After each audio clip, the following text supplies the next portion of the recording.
Shalom, selamat pagi Bapak Ibu dan saudara yang dikasihi Tuhan. Selamat pagi. Kita akan memulai ibadah kita pada pagi hari ini. Untuk itu sebelumnya mari kita mempersiapkan hati dan pikiran kita. Mari kita mengambil waktu untuk tenang di hadapan Tuhan. Mari kita bersaat teduh.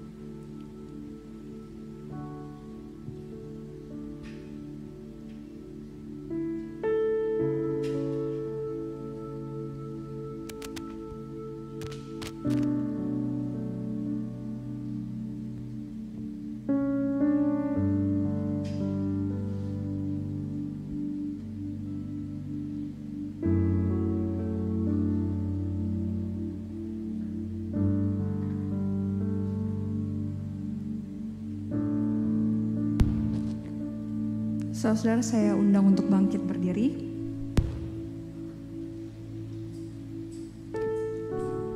Kita akan memulai ibadah kita pada pagi hari ini dengan sebuah pengakuan bahwa pertolongan kita ialah berasal dari Allah yang penuh kasih, yang menciptakan langit, bumi, dan segala isinya. Turunlah kiranya di atas kita kasih karunia dan damai sejahtera dari Allah Bapa, Anak, dan Roh Kudus. Amin.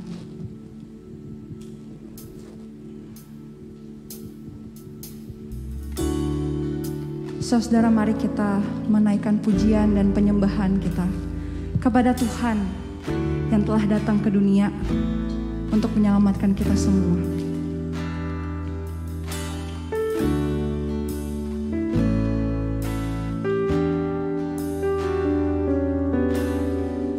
Here I am to worship.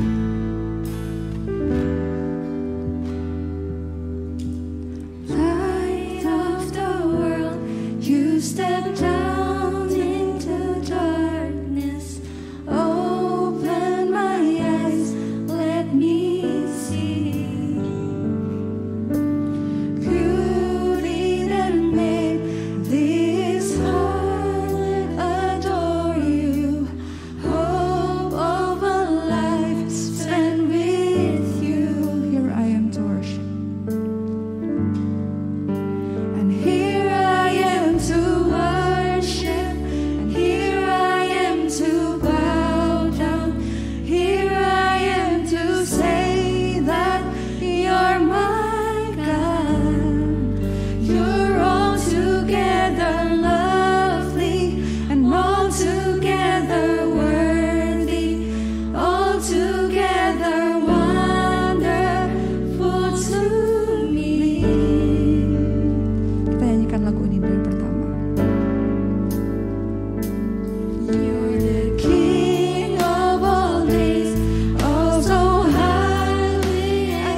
Saudara, mari kita dengan sungguh-sungguh bernyanyi menyembah Tuhan kita, mengatakan bahwa Tuhan, inilah kami, inilah saya mau menyembah Tuhan. Here I am to worship, here I am to bow down, here I am to say that you're my God. Mari kita bersatu dalam doa.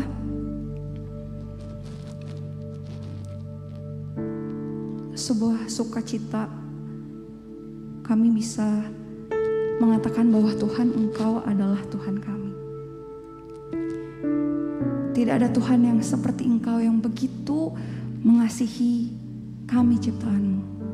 Engkau rela datang hadir di dunia ini yang penuh dosa, meninggalkan semuanya agar kami dapat bersama-sama menjalin relasi dengan Engkau, bersekutu dengan Engkau. Terima kasih Tuhan karena Engkau sungguh sangat baik dalam kehidupan kami. Engkau layak untuk kami sembah dan kami panggil Tuhan kami. Tuhan, untuk ibadah pada pagi hari ini kami serahkan semua ke dalam tangan Tuhan. Engkau yang memimpin dari awal, pertengahan hingga akhirnya. Agar semua hanya untuk kemuliaan nama Tuhan saja. Kiranya apa yang kami lakukan, pujian, penyembahan, firman Tuhan, semua yang kami lakukan pada saat ini, itu semua menyenangkan hati Tuhan. Di dalam nama Tuhan Yesus Kristus, kami sudah berdoa dan kami mengucap syukur. Amin.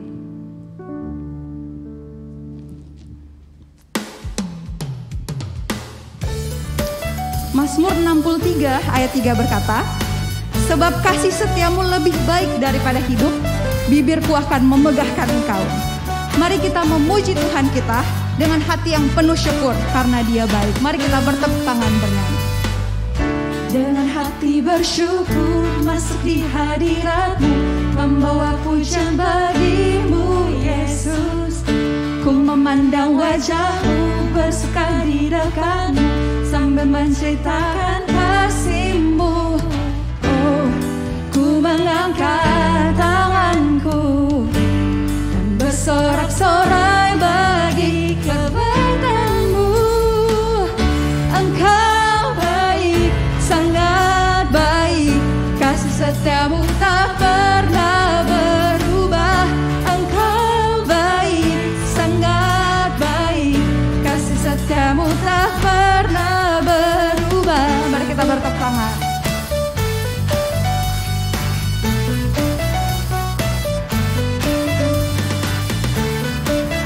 Mari dengan sukacita kita menyembah Tuhan kita yang sangat baik dalam kehidupan kita. Dengan hati bersyukur masuk di hadirat-Mu, membawa pujian bagi-Mu Yesus. Ku mengandang wajah-Mu, bersuka di dekat-Mu, sambil menceritakan kasih-Mu.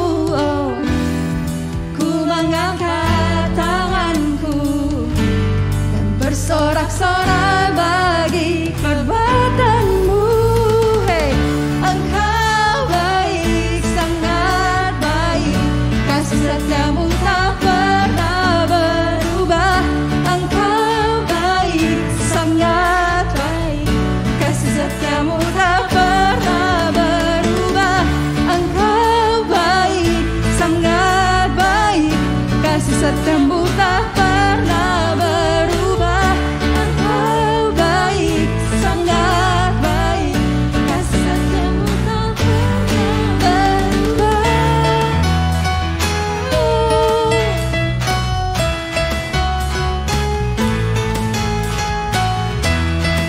tak pernah berubah.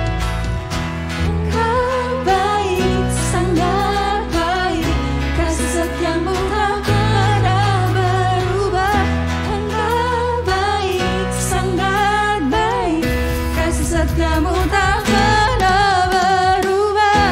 Engkau baik, sangat baik, kasih setiamu tak pernah berubah. Engkau baik, sangat baik,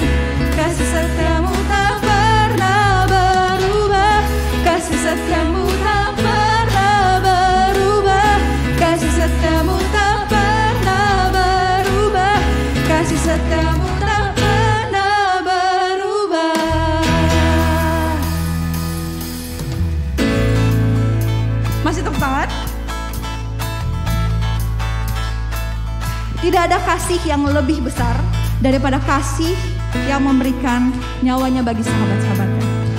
Firman Tuhan berkata, kamu adalah sahabatku jika kamu perbuat apa yang aku perintahkan kepadamu. Who am I that you are mindful of me, that you hear me when I call?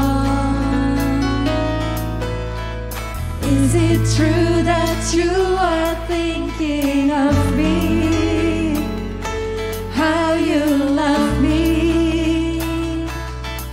It's amazing. Who am I?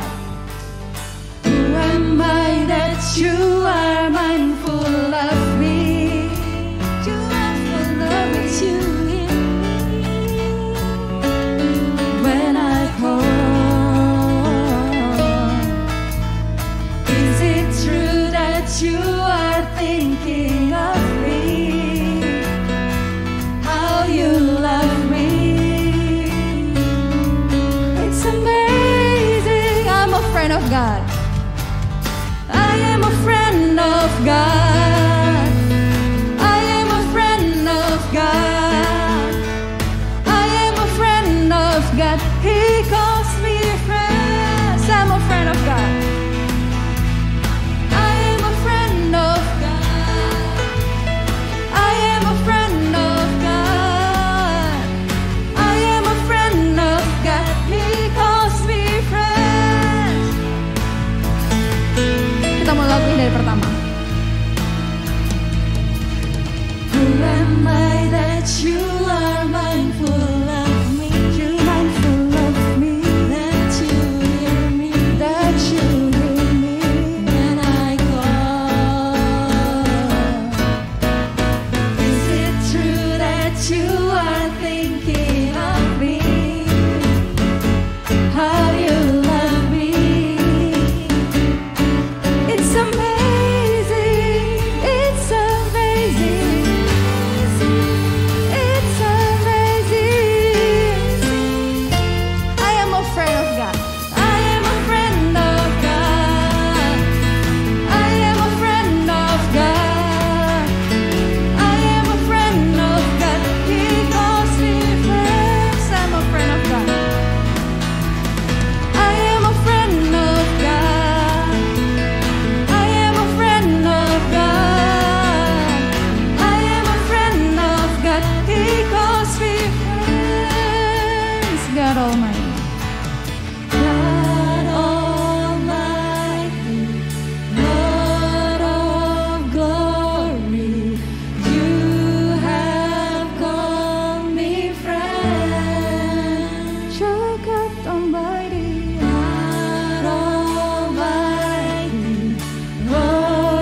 siap berdiri, mari kita bersama-sama mengikrarkan pengakuan iman rasuli yang berbunyi demikian. Aku percaya kepada Allah, Bapa yang Maha Kuasa, Khalik langit dan bumi, kepada Yesus Kristus, anaknya yang tunggal Tuhan, yang dikandung dari Roh Kudus, lahir dari anak Maria, yang menderita sengsara di bawah pemerintahan Pontius Pilatus, disalibkan, mati dan dikuburkan, turun ke dalam kerajaan maut. Pada hari yang ketiga, bangkit pula dari antara orang mati, naik ke surga, duduk di sebelah kanan Allah, Bapa yang Maha Kuasa. Dan dari sana ia akan datang untuk menghakimi orang yang hidup dan yang mati. Aku percaya kepada Roh Kudus, gereja yang kudus dan aman, persekutuan orang kudus, pengampunan dosa, kebangkitan tubuh, dan hidup yang kekal. Amin. Saudara silakan duduk. Sebentar lagi kita akan mendengarkan firman Tuhan. Mari kita menenangkan hati kita. Kita mau tunduk di hadapannya. Mari kita nyatakan komitmen kita. Kami mau mengikut Engkau Tuhan. Kami mau mengiring Engkau.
kekuatan hidupku.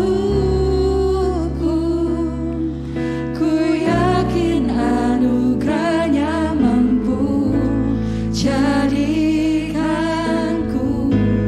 hamba yang berkenan selalu.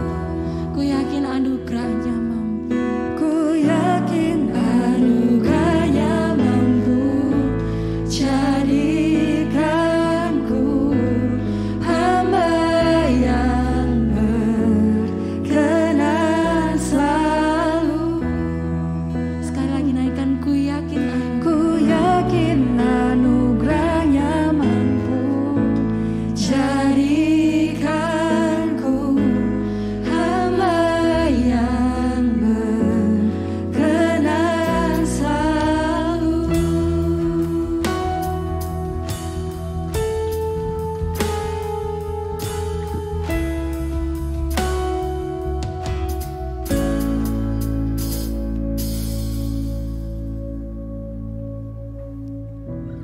Kami bersyukur Tuhan. Kami tak henti-hentinya mau bersyukur kepada Tuhan. Karena sesungguhnya di dalam Engkau kami menemukan yang terbaik. Kami mendapatkan yang terbaik. Di dalam Engkaulah ya Tuhan tersedia kekuatan, kesegaran bagi kami untuk menjalani hidup yang tidak mudah di tengah dunia ini. Lebih dari itu, di dalam Engkaulah kami menemukan keselamatan. Kami mendapatkan kehidupan yang baru. Sebuah kelahiran kembali yang membuat kami diubahkan dari manusia-manusia lama yang harusnya binasa menjadi manusia baru dalam segala kemuliaan. Terima kasih. Karena itu ya Tuhan, kami memohon pertolongan-Mu supaya Engkaulah yang terus memegang kami.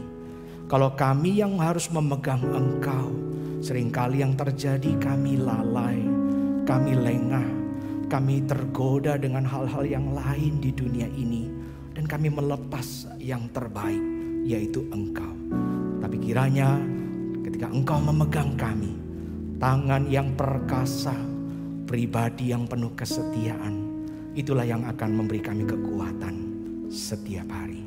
Terpuji nama-Mu, kami bersyukur. Karena itu sekarang kami mau menyambut firman-Mu. Berbicaralah kepada kami semua supaya kami beroleh berkat-Mu. Dalam nama Tuhan Yesus kami berdoa. Amin. Shalom saudara-saudara. Ya, pertama-tama kita berterima kasih kepada teman-teman tim PAW yang telah memimpin kita di dalam sesi ibadah hari ini ya.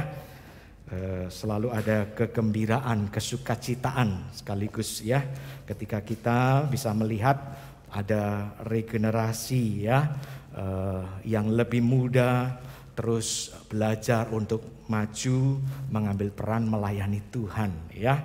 Kalau yang melayani di sesi ibadah pagi ini di rata-rata mungkin ujung-ujungnya umurnya cuma 20-an ya. Nah, ya yang Koko Cece yang tua-tua jadi bersyukur ya, karena ada adik-adiknya yang muda ya. Kita semua dipanggil untuk melayani Tuhan ya, berapapun usianya. Mau di sini, mau di bagian multimedia, mau di rumah lewat kehidupan doa, semua boleh mengambil bagian dan harusnya mengambil bagian dalam pelayanan Tuhan. Karena itulah kehormatan ya yang Tuhan berikan kepada kita dalam rumah Tuhan ini. Baik saudara, di minggu yang ketiga ini saya ingin mengajak saudara masih dengan tema besar bulan Januari ini, yaitu hidup intim dengan Tuhan. Saya mengajak saudara kali ini membuka dari Mazmur. Mazmur pasal yang ke-91. Mazmur 91, saya mengajak saudara untuk membuka dan membacanya dari ayat pertama sampai ayat yang terakhir. Mazmur 91. Kalau sudah menemukan, saya bacakan buat saudara-saudara firman Tuhan ini. Mazmur 91 mulai ayat pertama. Demikian. Orang yang duduk dalam lindungan yang maha tinggi dan bermalam dalam naungan yang maha kuasa akan berkata kepada Tuhan, tempat perlindunganku dan kubu pertahananku, Allahku yang kupercayai.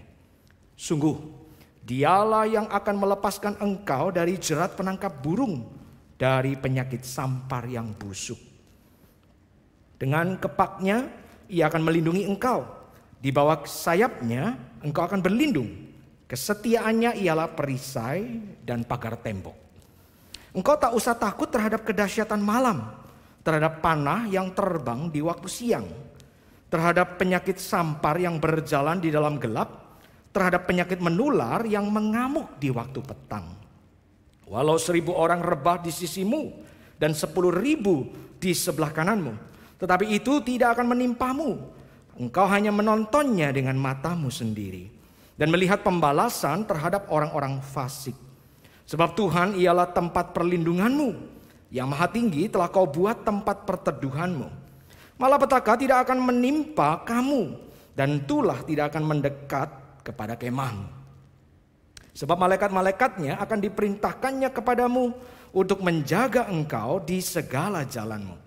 Mereka akan menatang engkau di atas tangannya, supaya kakimu jangan terantuk kepada batu. Singa dan ular tedung akan kau langkai. Engkau akan menginjak anak singa dan ular naga. Sesungguhnya hatinya melekat kepadaku, maka aku akan meluputkannya. Aku akan membentenginya sebab ia mengenal namaku. Bila ia berseru kepadaku, aku akan menjawab. Aku akan menyertai dia di dalam kesesakan. Aku akan meluputkannya dan memuliakannya. Dengan panjang umur dan akan kukenyangkan dia. Dan akan kuperlihatkan kepadanya keselamatan daripadaku. Sampai di sana firman Tuhan saya bacakan.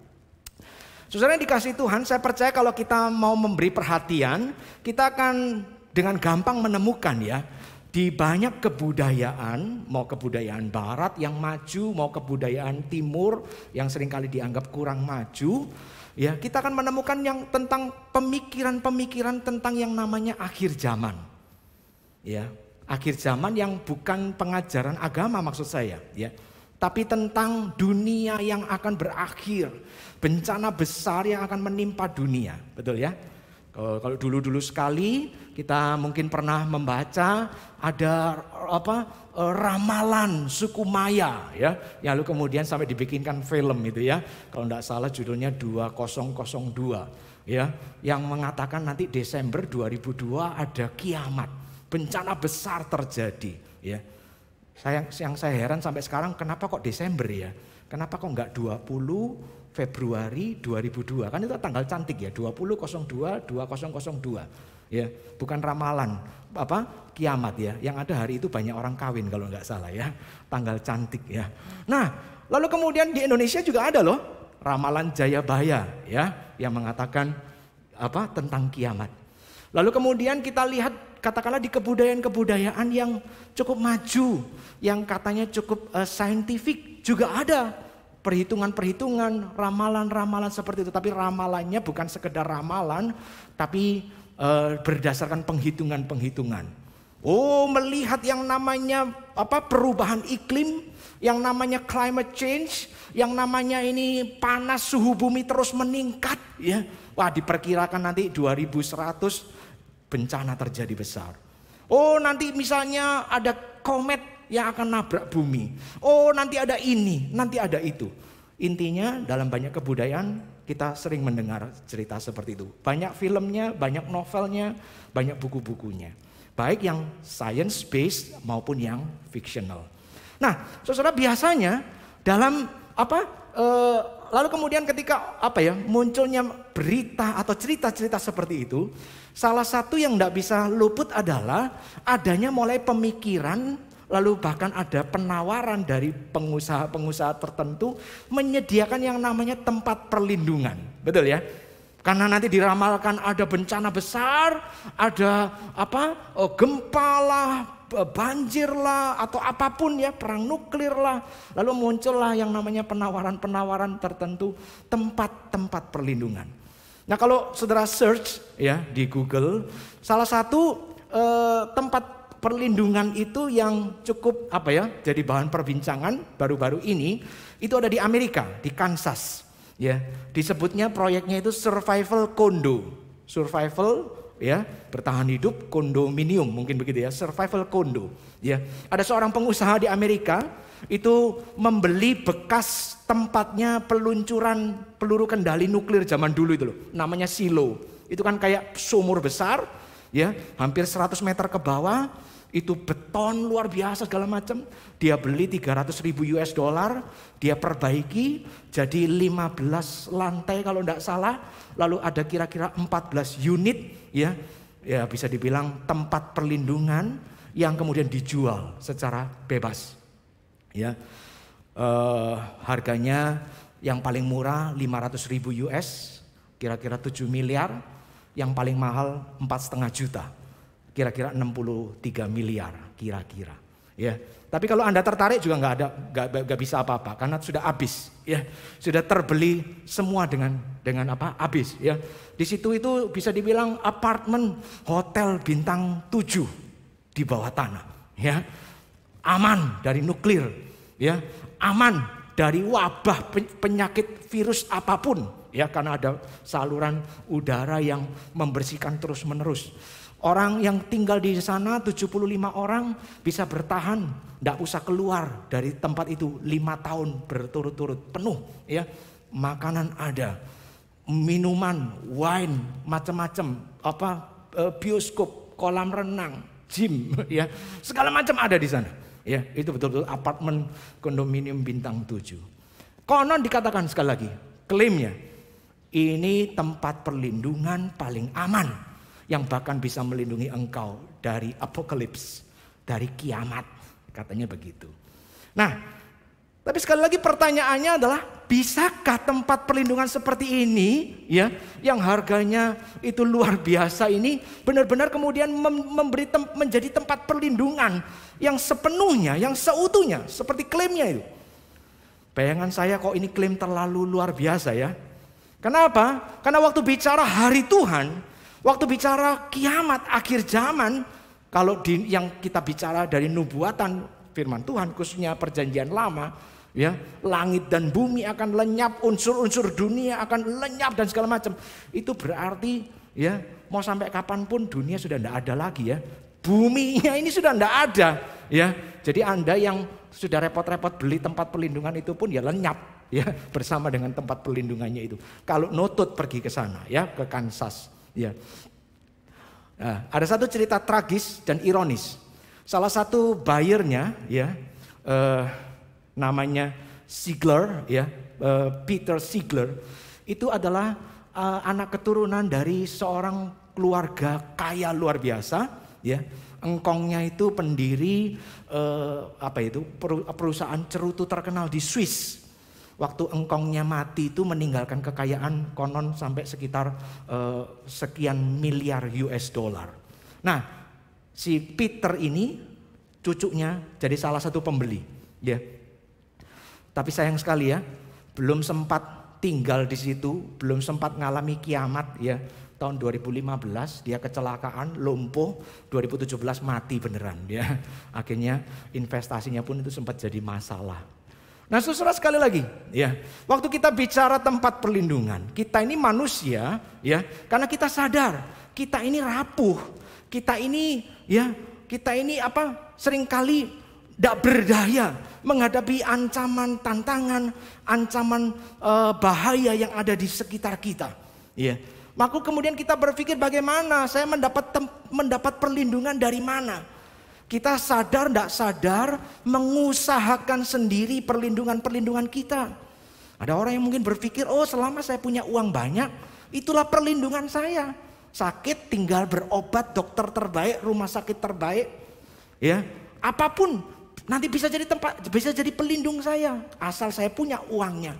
Maka orang seperti ini mungkin seumur hidupnya bekerja keras mati-matian mengusahakan sesuatu yang bisa melindungi dia.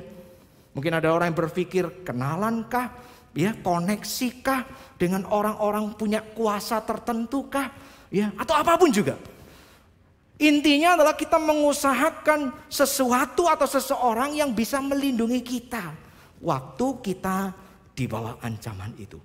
Nah saudara yang dikasih Tuhan, itu sebabnya di minggu ketiga ini waktu bicara soal bagaimana kita menjalin hubungan yang dekat dengan Tuhan, saya mengambil bagian dari Mazmur 91 ini. Yang kalau saudara perhatikan Mazmur 90, Mazmur 91 itu punya kedekatan isi. Dua-dua Mazmur ini bicara soal Allah yang menjadi tempat perlindungan yang paling utama, yang paling sempurna dalam kehidupan kita. Kalau Mazmur 90 ditulis dengan jelas oleh Musa, 91 ini tidak jelas siapa penulisnya. Tapi yang jelas kalau kita baca, kita kembali renungkan ulang baik-baik, nanti di rumah baca ulang baik-baik, bahkan jadikan semacam perenungan pribadi kita. Akan mendapatkan keindahan di sana karena Mazmur ini memberikan ketenangan bagi jiwa kita. Dia cerita tentang bagaimana Allah menjadi perlindungan kita yang paling utama. Apalagi sekali lagi di tengah-tengah situasi yang kita lihat, kita alami, kita sadari tidak selalu mudah ini kan. Ya. Wah, wabah yang terus terjadi. Ya, didoakan.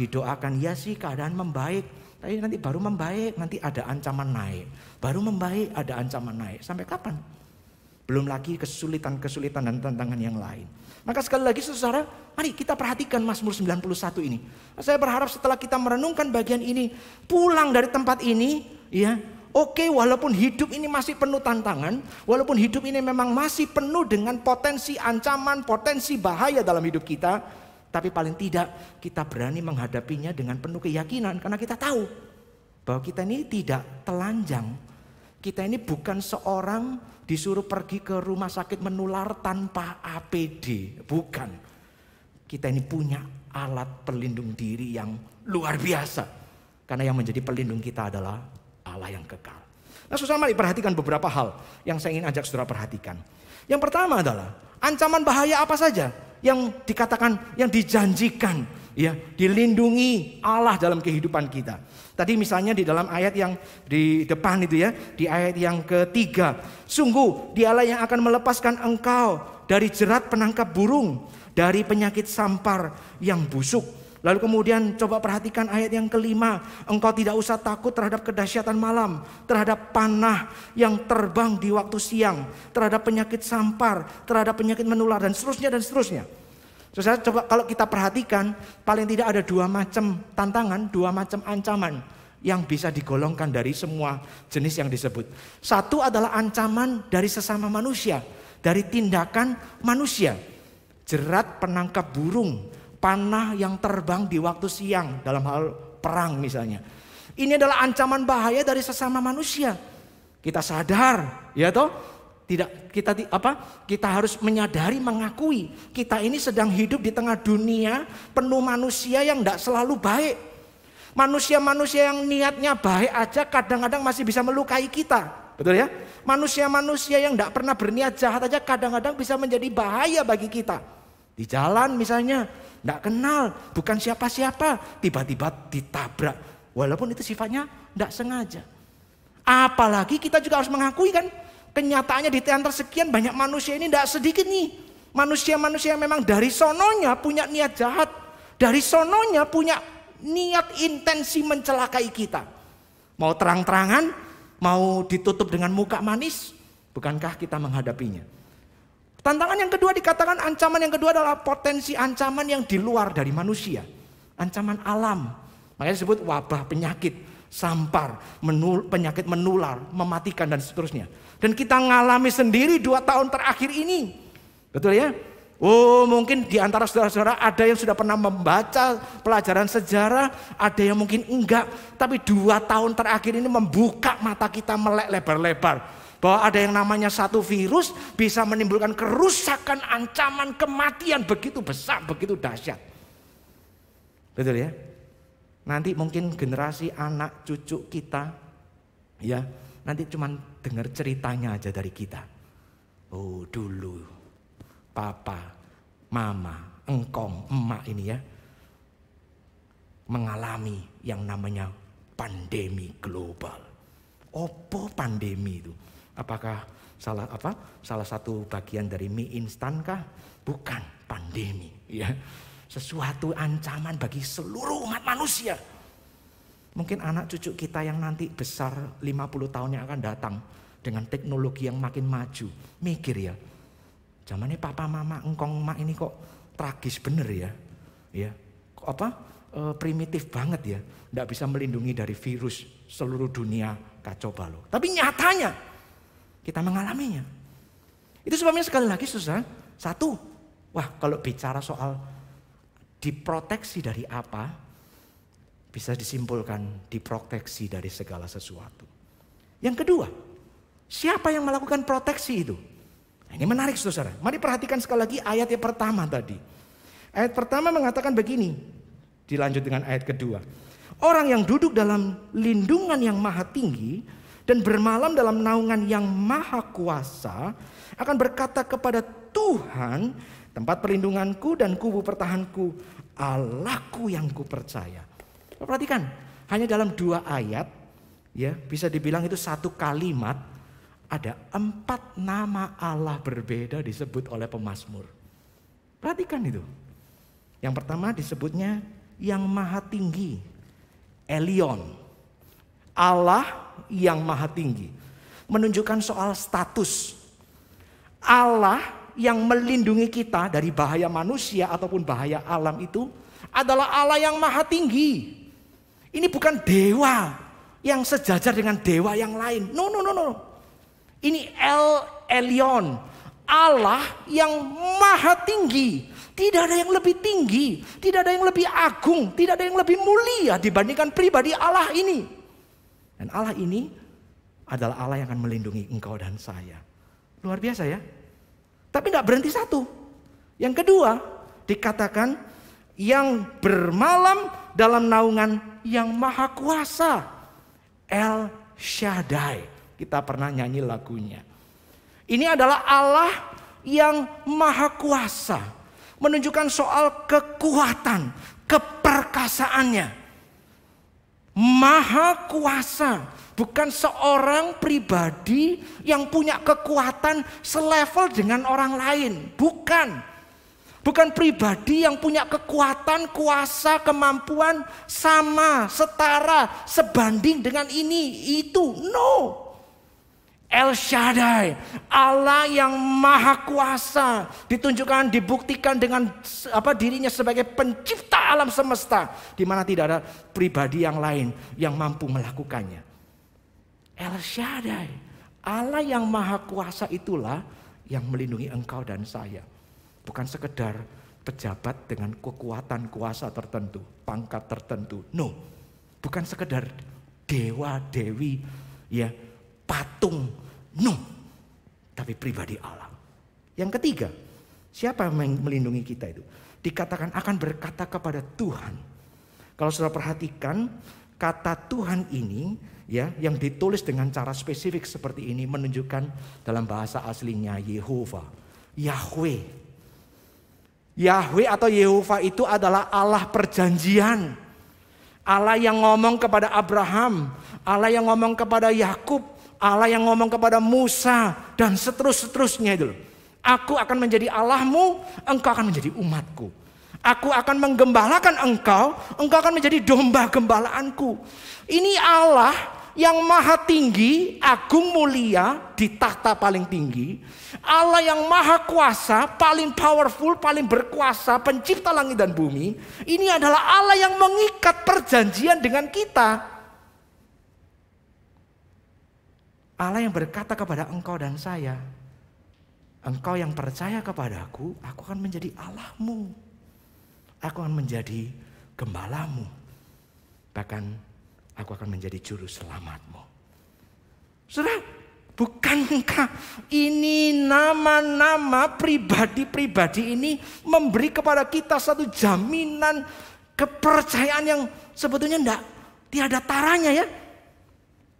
Kita ini kalau punya satu item saja yang bisa menjadi potensi pelindung kita, rasanya hati ini sudah tenang, tentrem, ayem. Betul gak? Kita sadar kok punya uang itu bukan segala-galanya. Ya, kadang-kadang uangnya ada, dokternya nggak ada, percuma. Betul ya? Tidak bisa sehat, tidak bisa sembuh juga. Ada uangnya, ada dokternya, ada rumah sakitnya, ada alatnya. Tapi kalau Tuhan bilang, no, cukup, hari ini kamu pulang kepadaku, kita juga nggak bisa apa-apa. Tapi waktu kita punya uang banyak, tetap tenang kan hatinya? Lebih tenang paling nggak ya, daripada mereka yang nggak punya uang, sudah gitu ngalami sakit yang berat juga. Wah, cilaka, masih mending aku masih bisa mengusahakan. Kita tahu kok, yang namanya koneksi itu, pihak berotoritas itu, tidak selalu bisa diandalkan kok. Betul ya? Tidak selalu bisa jadi betul-betul melindungi kita. Tapi kita punya satu aja, rasanya hati lebih tenang kan. Tapi saudara, ini loh pemazmur mengatakan bahwa sesungguhnya dibanding dengan semua tadi itu, ada pribadi Allah yang dengan segala otoritasnya, kuasanya, ternyata dikatakan mau membuat perjanjian kesetiaan dengan kita. Sudah begitu kita ini orang-orang yang justru seringkali mengingkari janji dibanding Dia Allah, ya. Dia yang agung, Dia yang maha kuasa, Dia tidak butuh kita, tapi Dia berinisiatif memanggil, mencari, mengikat engkau dan saya dengan perjanjian kekal itu. Waduh, kurang apa? Terakhir dikatakan, Allahku yang kupercaya, Elohim. Elohim itu kalau dalam bahasa Ibrani sebenarnya Allah itu Elohim itu jamak. Apakah berarti orang Ibrani menyembah banyak Allah? Bukan itu maksudnya. Tapi maksudnya dengan sebutan Elohim ini mau menggambarkan itu loh, Allah dengan segala macam atributnya itu loh. Kekal, suci, mulia, maha kuasa, maha bijak, segala macam itu ya. Itu loh, ada di dalam satu pribadi ini loh. Allah ini loh, Yehova ini. Whole package, satu paket. Ya. Itu kalau kayak tadi bunker itu ya, survival silo itu walaupun harganya sudah 65 miliar yang paling mahal, tetap dikatakan orang yang mau beli masih boleh modif sendiri. Kira-kira kurangnya di mana? Karena si pengusaha sadar pasti ada kurangnya. Nah, ya, walaupun dia ngomong ini tempat perlindungan terbaik.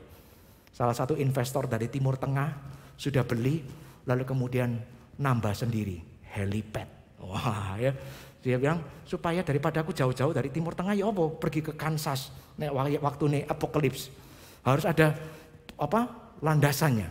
Jadi dibangunkan helipad pribadi lalu jalur pribadi ke unitnya dia. Wah. Tapi yang berjanji untuk melindungi kita itu bukan cuma 1-2 pihak dengan segala kekurangannya, tidak. Tapi Allah dengan segala kesempurnaannya. Maka sekali lagi saudara-saudaraku, sampai di sini bukankah ketika kita membaca siapa yang dikatakan oleh pemazmur bakal melindungi kita, itu menjadi sesuatu yang luar biasa. Menggembirakan, melegakan.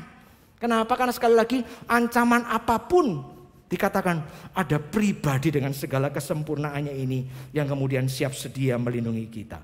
Mari kita lanjutkan sekarang dengan beberapa hal yang lain. Dikatakan apa yang harus dikerjakan kemudian oleh manusia yang menantikan perlindungan dari Allah seperti ini. Coba perhatikan ini, karena ini yang menjadi kunci yang saya ingin kita bawa pulang hari ini. Ya, bukan cuma janji bahwa Allah yang sempurna melindungi kita dari segala macam mara bahaya itu. Tapi ini loh, apa yang menjadi bagian kita. Perhatikan beberapa kata, frase yang tadi secara khusus dipakai yang menunjukkan satu arti nanti. Ya, yang pertama coba diperhatikan di ayat yang pertama. Orang yang duduk dalam lindungan yang maha tinggi. Satu, duduk dalam lindungan maha tinggi. Lalu kemudian yang B, bermalam dalam naungan yang maha kuasa. Duduk dalam lindungan Tuhan, bermalam dalam lindungan Tuhan. Lalu kemudian perhatikan di ayat yang ke-14. Sungguh hatinya melekat kepadaku. Hatinya melekat kepadaku. Ya, lalu kemudian dikatakan maka aku meluputkannya, aku akan membentenginya sebab ia mengenal namaku. Lalu kemudian yang terakhir, bila ia berseru kepadaku, aku akan menjawab. Jadi saudara, ini janji dari Allah yang sempurna ini bukan cek kosong. Bukan kemudian diberikan kepada kita, Lalu kemudian wes terserah hidupmu, kamu mengandalkan aku atau enggak, kamu percaya kepadaku atau enggak, kamu mencintai aku atau enggak, kamu mau mengikut aku dengan kesetiaan atau enggak apa-apa, terserah. Aku Allah Maha Baik, apapun akan kulakukan untukmu. No, pemazmur mengatakan ada hal-hal ini loh yang sifatnya menunjukkan satu hubungan yang penuh dengan intensitas keintiman. Duduk dalam naungan, bermalam dalam lindungan. Itu menunjukkan seseorang yang punya itu loh ya, relasi yang intim, yang dekat. Betul ya? Kita ini, apalagi bagi kita zaman sekarang ini ya, kalau dibawa ke aplikasi kita zaman sekarang, memangnya kita ini dengan mudah buka pintu rumah, pintu kamar untuk siapa saja yang mau bermalam bersama dengan kita. Kok rasanya enggak ya? Betul ya? Walaupun oke, zaman itu, di zaman para musafir sering terjadi ya, orang-orang ini menunjukkan hospitality, keramahan, mengundang ya tamu-tamu untuk bermalam. Tapi sekali lagi tetap ini menunjukkan satu koneksi, relasi yang intim. Dan itu dibuktikan di ayat 14 tadi. Ketika pemazmur berkata, Tuhan berkata lewat tulisan pemazmur, sungguh hatinya melekat kepadaku. Kalau bandingkan dengan beberapa terjemahan bahasa Inggris, apalagi dari sumber aslinya dalam bahasa Ibrani. Kata yang dipakai itu adalah kasih. Mengenal itu bukan sekedar kenal. Itu tadi ya. Hei, kamu agama apa? Kristen. Nama Tuhanmu siapa? Yesus, Allah Bapa, Roh Kudus. 3 ya? Enggak, 1 esa, tapi 3 pribadi. Terus kamu kenal dia namanya apa aja? Oh banyak. El Elyon, El Shaddai, Yehovah Jireh, Yehovah Rafa, Yehovah Nisi. Oh banyak namanya. Lalu kemudian selesai? Bukan. Pemazmur berkata, Tuhan lewat pemazmur berkata, sungguh hatinya itu melekat kepadaku. Kata melekat itu menunjukkan kasih. Orang ini yang duduk dalam lindungan Allah, yang bermalam dalam lindungan Allah adalah orang yang mengasihi Allah dengan hatinya. Ini sesuatu yang penting, makanya nanti di bulan Februari, bulan kedua, saya mengajak jemaat merenungkan satu tema besar, bagaimana hidup mengasihi Tuhan. Mengasihi Tuhan. Ya. Saudara, Tuhan mengatakan hatinya itu melekat dalam kasih. Kasih yang intim, kasih yang tulus, kasih yang murni. Lalu kemudian kalau saudara baca di dalam terjemah, di dalam tulisan aslinya, kata yang berikutnya itu lebih lagi. Ketika dikatakan, ia mengenal namaku, aku akan membentenginya sebab ia mengenal namaku. Kata mengenal itu dalam bahasa aslinya itu pakai kata yada. Kata yada itu pertama muncul di Kejadian pasal 4. Waktu dikatakan Adam dalam bahasa Indonesia diterjemahkan, lalu Adam bersetubuh dengan Hawa. Dalam bahasa Inggris, Adam knew Eve. Adam kenal Hawa, lalu ia punya anak Kain dan Habel. Dalam terjemahan bahasa Indonesia langsung lugas, Adam bersetubuh dengan Hawa. Jadi kata mengenal itu saking intimnya. Dipakai satu kata seperti suami yang berhubungan intim dengan istrinya. Maka jangan bangga kalau kita merasa diri, aku sudah tahu kok Alkitab. Aku sudah tahu ada 66 kitab. Ada Kejadian sampai Wahyu. Aku tahu kok ya orang Kristen itu ini. Kalau sekedar tahu, saudara, kita bukan orang yang berhak menurut saya. Bukan orang yang berhak menerima janji perlindungan Allah ini. Walaupun ya, Allah menyelamatkan engkau dan saya itu adalah anugerah. Itu bukan karena perbuatan, bukan karena kelayakan kita. Tapi sekali lagi, firman Tuhan mengajar kepada kita, dorong hati kita, hidup kita untuk punya kedekatan yang intim itu dengan Tuhan. Karena lewat kedekatan itulah, lewat kita yada kepada Tuhan itulah, di sana kita menemukan Tuhan sebagai pelindung, sebagai gunung batu kekuatan kita. Itu sebagai kata Tuhan, ketika ia berseru kepadaku, aku menjawabnya. Jadi jangan-jangan kita sekarang jadi makin paham ya. Kenapa ya kira-kira mungkin ada masa-masa kita ini kok rasanya begitu jauh dari Tuhan. Doa-doa kita rasanya kok tidak betul-betul seakan-akan hanya sampai di internet, enggak sampai ke surga. Ya. Firman Tuhan ngomong, bukan Tuhan itu kurang tajam pendengarannya untuk mendengar doamu. Bukan Tuhan itu kurang panjang tangannya untuk memberikan pertolongan kepadamu. Tapi seringkali yang menjadi pemisah antara engkau dan Allahmu adalah dosa-dosamu. Dosa menggambarkan hubungan yang rusak dengan Tuhan kan. Bagaimana kita bisa intim dengan Tuhan, tapi di saat yang sama kita terus hidup berkanjang dalam dosa. Itu sebabnya doa rasanya tidak didengar, pertolongan rasanya tidak pernah datang. Saudara, sekali lagi, dalam hidup ini kita pasti sadar, kita ini rapuh, kita ini butuh pertolongan, betul ya? Sekarang saya hadapkan di hadapan Anda, ada pribadi dengan segala kesempurnaannya berjanji, kalau engkau berseru, aku menjawab. Tapi pribadi ini mengajar kepada engkau dan aku, duduklah dalam lindunganku, bermalamlah dalam naunganku, seperti kalau dia pakai istilah itu seperti anak-anak unggas berlindung di bawah naungan sayap induknya. Melindungi dari malam, melindungi dari binatang buas, melindungi dari terik siang. Itu loh perlindungan Tuhan, intim sekali. Maka sekali lagi, lakukan bagian kita. Saudara yang dikasih Tuhan, kalau engkau lahirnya tahun 90-an awal, ya jangan jauh-jauh lah, 90, 91 lah. Dan sebelumnya, ya jadi termasuk saya ini ya, engkau termasuk orang beruntung. Kenapa? Karena sampai hari ini paling tidak engkau mengalami 2 kengerian yang sifatnya itu besar. Ya. Kalau Anda lahirnya setelah 90-an itu ya baru mengalami kengerian itu ya waktu kemarin ini ya, pandemi ini ya. Kengerian apa yang saya maksud? Kengerian tahun 98. Sebagian dari Anda belum lahir. Sebagian lahir mungkin baru umur 1, 2, 3, 5. Belum punya ingatan kali ya. Saya yang hari itu sudah umur 20-an ya. Itu merasakan, punya memorinya. Ketika 98 terjadi di Indonesia. Ya. Kerusuhan demi kerusuhan terjadi. Medan, Jakarta, Solo. Hari itu saya di Malang. Ya, di Seminari Alkitab Asia Tenggara.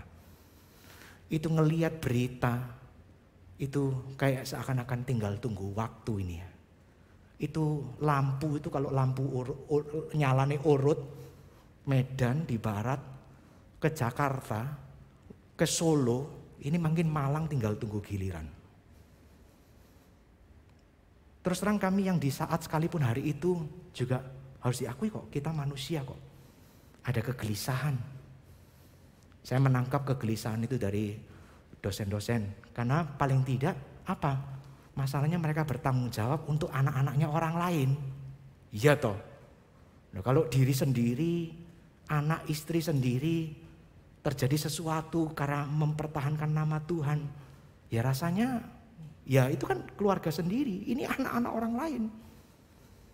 Satu waktu itu mau dipulangin apa enggak ini? Semester belum selesai. Ya. Kalau nggak dipulangin, kira-kira kalau sampai terjadi, terus apa persiapannya?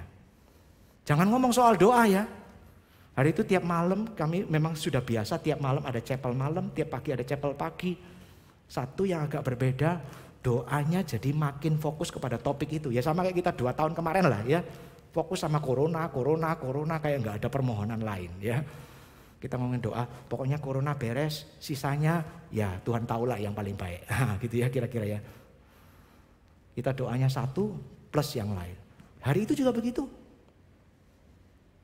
Kira-kira butuh enggak ini latihan survival Kalau sampai terjadi itu dikepung mendadak, saat itu bukan kali pertama ngalami. Zaman tahun 80-an, waktu Borobudur dibom, saat juga dibom. Jadi pernah ngalami. Maka sebagian juga mulai sampai itu ya. Kira-kira, waduh gimana nih ya? Beriman artinya apa ini? Percaya penuh sama Tuhan, gak usah latihan-latihan lah. Mau latihan-latihan pun kalau Tuhan izinkan itu riot, kerusuhan, masa kerusuhan nyerbu ke dalam, ya gak ada gunanya latihan. Lu gak bisa. Beriman itu tetap harus bertanggung jawab, melakukan yang bisa dilakukan. Masalah nanti tetap korban kerusuhan apa enggak itu urusan lain. Yang begitu pun bisa jadi bahan diskusi anget, bahkan cenderung panas. Ya namanya juga mahasiswa teologi. Ini yang beriman tuh yang kayak apa? Tapi satu hal yang saya mau tekankan kepada saudara. Terlepas dari gelisah, gak gelisah, ada yang tidur nyenyak, ada yang gak bisa tidur nyenyak, ada yang maksudnya itu ya, memilih langkah A, memilih langkah B. Yang jelas satu yang sama adalah masa seperti itu mendorong ya kami yang ada di dalam itu untuk makin berlutut kepada Tuhan. Karena sadar betul. Bayangkan yang di ibu kota saja, pusat pemerintahan, kurang banyak apa tentaranya, kurang banyak apa aparatnya, kejadiannya sedahsyat itu rusaknya. Apalagi cuman Malang. Apalagi cuman ini satu komplek seminari Alkitab. Semua tahu. Jadi kalau ditulis pro reformasi kami itu nggak ada gunanya ya. Udah tahu dari mana-mana udah tahu ini tempatnya orang Kristen ya. Satu, mungkin pikiran boleh berbeda, tapi satu sikap hati menurut saya. Datang berlutut kepada Tuhan. Karena sadar betul, pribadi yang paling mampu untuk memberikan pertolongan itu bukan yang lain. Tapi hanya Allah. Hanya Allah.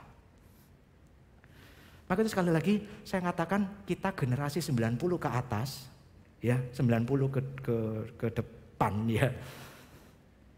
Baby boomers ya, generasi X, generasi yang itu yang sebelum-sebelum. Menurut saya kita bersyukur, kita beruntung. Waktu kemarin ini kejadian pandemi ini ya harusnya mengajar kita bahwa kita pernah dulu mengalami masa yang juga kira-kira sama ngerinya ya. Sama ngerinya. Kalau kemarin pandemi itu nggak kenal sasarannya. Mau warna kulit apa, agama apa, ras apa, betul ya? Semua bisa jadi sasaran. Tapi 98 sasarannya jelas. Sasarannya spesifik. Tapi zaman itu pun bisa dilewati. Maka itu memberikan semacam latihan iman, pengingat. Iya ya. Jangan pernah ragu kepada siapa kita berlindung. Jangan pernah ragu kepada siapa kita bisa berharap. Ancaman dari manusia, niat jahat, fitnah apapun. Ancaman dari non manusia, sakit penyakit, bencana, wabah, apapun. Bahkan ancaman setan sekalipun. Sebetulnya kita tidak pernah sendirian. Ada Allah, El Elyon, El Shaddai, Yehovah, Elohim, Allah kita, Allahmu dan Allahku. Dialah yang berkenan menjadi tempat perlindungan, gunung batu dan kekuatan. Dia menyediakan sayapnya bagi siapapun yang mau datang berlindung kepadanya untuk mendapat naungan dan keamanan. Semoga itu memberi kita semua kekuatan, keteguhan menghadapi masa depan. Masa depan tidak pasti, tapi satu tetap pasti, Tuhan tidak berubah. Semoga Tuhan menolong kita semua saudara ya. Apapun ancamannya, apapun kekhawatiranmu, datang sama Tuhan. Karena dialah perlindungan kita. Mari kita masuk dalam doa, saudara-saudara. Kepadamu ya Allah kami datang. Kami bersyukur karena sekali lagi terlepas dari kondisi kami. Terlepas dari kualitas iman kami seperti apa. Tapi yang jelas Engkau Allah yang tidak berubah. Engkau Allah adalah Allah yang setia. Yang mengikat perjanjian-Mu dengan kami. Dan Engkau tidak pernah gagal lalai menepatinya. Tuhan, kami sadar. Walaupun kami menerima janji-janji yang luar biasa seperti ini pun. Ya, kami sadar sesadar-sadarnya. Bukan berarti hidup ini aman. Bukan berarti hidup ini terbebas sama sekali dari yang namanya bahaya, ancaman, atau tantangan kesulitan. Tapi yang jelas kami mau belajar untuk memiliki hati yang tenang. Karena kami tahu siapa pelindung kami. Kami tahu siapa sumber pertolongan kami. Kami tahu pribadi yang seperti apa yang menyediakan sayapnya untuk menaungi dan melindungi kami. Engkau pribadi yang maha mulia, maha perkasa, maha sempurna. Engkau Allah yang setia itu. Engkaulah juru selamat itu yang memberi janji kepada kami. Aku akan menyertai engkau sampai kesudahan zaman. Terima kasih Tuhan, terima kasih. Sekali lagi biarlah Engkau terus taruh firman ini dalam hati kami. Supaya tiap kali kami jatuh dalam kekhawatiran, tiap kali kegelisahan dan kecemasan muncul karena tantangan itu mengetuk di depan pintu hidup kami. Ancaman sakit penyakit, ancaman perekonomian, ancaman apapun. Tuhan tolong kami supaya kami tidak jatuh dalam kegelisahan seperti kami tidak punya Tuhan. Ingatkan terus, kami ini berperang bersama Engkau, Allah yang hidup, yang membawa panji-panji kemenangan. Karena itu Tuhan tolong kami. Yang paling penting kami fokus bagaimana berjuang untuk belajar mencintai Tuhan. Berjuang belajar untuk setia duduk di bawah naungan Tuhan. Belajar setia bermalam di dalam lindungan Tuhan. Belajar setia makin dan makin mencintai Tuhan. Karena berbeda dengan Engkau, cinta kami ini berubah-ubah. Kesetiaan kami berubah-ubah. Kami perlu terus mengusahakannya. Tolong kami, tolong kami. Hamba berdoa bagi segenap umat-Mu yang ada di ruangan ini maupun mereka yang ada di tempat masing-masing. Sebagai manusia, hamba-Mu ini tidak tahu kesulitan-kesulitan yang secara personal, tantangan-tantangan, pergumulan-pergumulan, ujian-ujian terberat yang mungkin sedang dihadapi oleh umat-Mu ini. Tapi hamba bersyukur karena Engkaulah gembala agung. Engkaulah sang gembala yang mengenal setiap domba-domba-Mu. Bahkan Engkau sudah memberikan nyawa-Mu bagi keselamatan domba-domba-Mu. Kami umat-Mu yang masih ada di bumi ini. Karena itu hamba mau menyerahkan kepada Tuhan setiap umat-Mu ini. Masing-masing yang datang dengan pergumulan, kekhawatiran, kecemasan, apapun itu. Berilah kiranya damai sejahtera Roh Kudus berdiam dalam hati umat-Mu. Tantangan, kesulitan boleh datang, tapi damai sejahtera berlimpah-limpah. Tolong, kami semua ini lemah. Kami semua mudah khawatir. Tapi kami mau belajar percaya kepada Tuhan. Terima kasih. Terima kasih Tuhan. Terima kasih.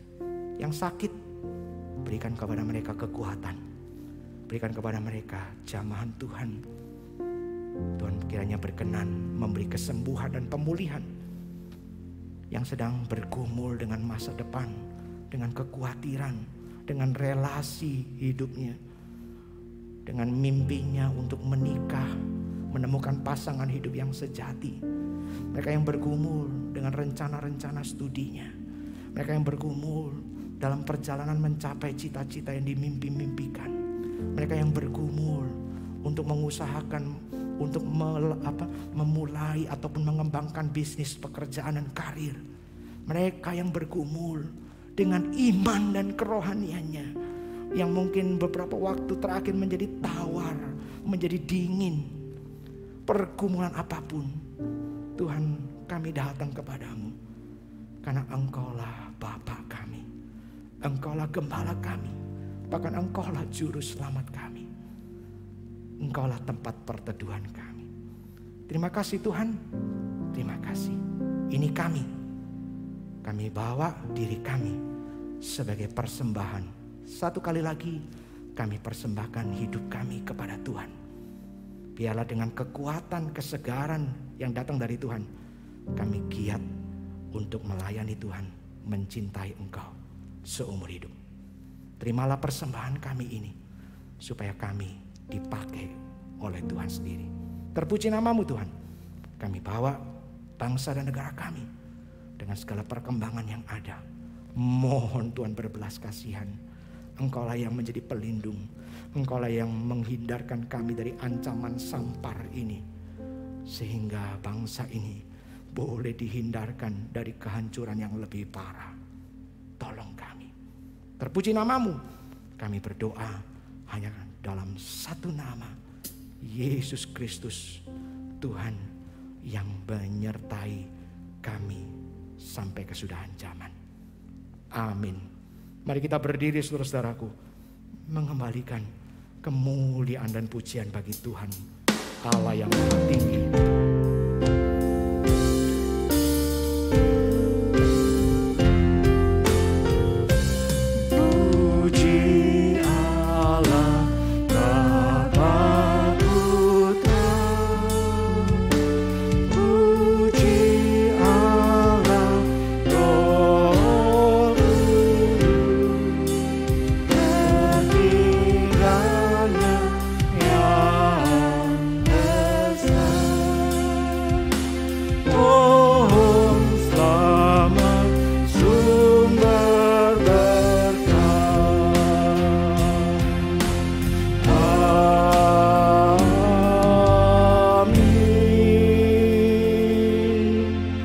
Jemaat Tuhan sekarang pulanglah, arahkanlah hatimu kepada Tuhan, sumber segala berkat dan kekuatan, tempat perteduhan dan perlindungan turun-temurun itu, dan terimalah janji berkat-Nya.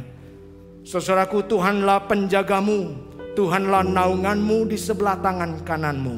Matahari tidak akan menyakiti engkau pada waktu siang, atau bulan pada waktu malam. Tuhan akan menjaga engkau dari segala kecelakaan. Ia akan menjaga nyawamu. Tuhan akan menjaga keluar masukmu, mulai dari sekarang sampai selama-lamanya. Amin.